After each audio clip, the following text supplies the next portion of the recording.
নমস্কার বন্ধুরা, আমার রান্নাঘরে আপনাদের সবাইকে স্বাগত জানাই।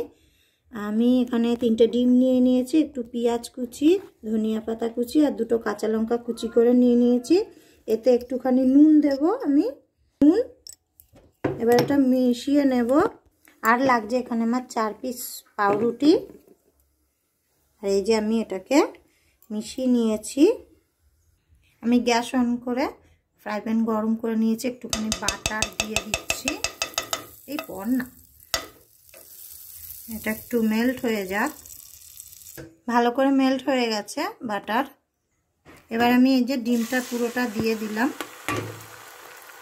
আমি এখানে একটা তাওয়া নিয়ে নিয়েছি, আমার রুটিগুলো সেকা হয়নি বলে আমি তাওয়াটাতে একটু বাটার দিয়ে দিচ্ছি 1 চামচ মতো। আরে পর না,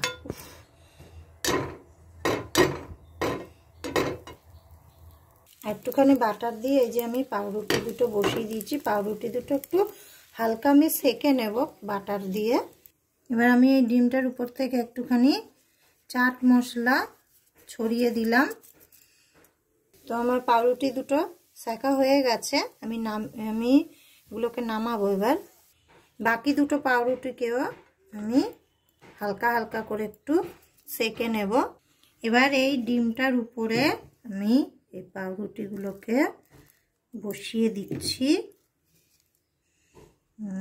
বসিয়ে দিলাম। এবার এই ডিমটা হালকা একটুখানি ভাজা মতো হয়ে যাক নিচ থেকে, ততক্ষণ পর্যন্ত অপেক্ষা করব। আমি এবার এটাকে একটু উল্টে নেব বন্ধুরা। এই যে আমি উল্টে দিচ্ছি, এই যে আমার উল্টানো হয়ে গেছে। এবার এই যে পাশ থেকে যে ডিমের টুকরো দুটো আছে সে দুটোকে আমি একটু এরকম করে একটু ভাঁজ করে দিচ্ছি। এই যে আমি দুটো পাশ থেকে এরকম উল্টে ভাঁজ করে দিয়েছি। উপর থেকে আমি একটুখানি টমেটো টুকরো করে রেখেছি, দিয়ে দিচ্ছি।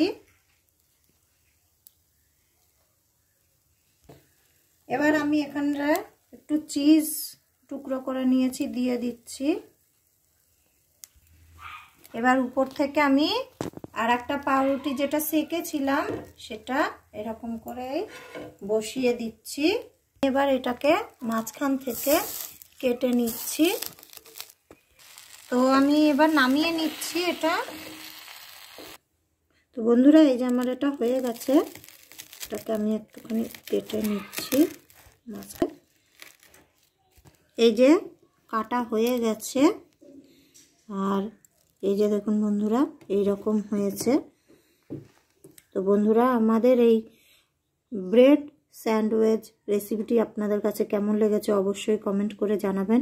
ভিডিওটি যদি ভালো লাগে লাইক করবেন, চ্যানেলটাকে সাবস্ক্রাইব করবেন। দেখা হবে আবার অন্য কোনো দিন অন্য কোনো ভিডিওতে। ভালো থাকবেন সবাই, সুস্থ থাকবেন। বাই বাই বন্ধুরা।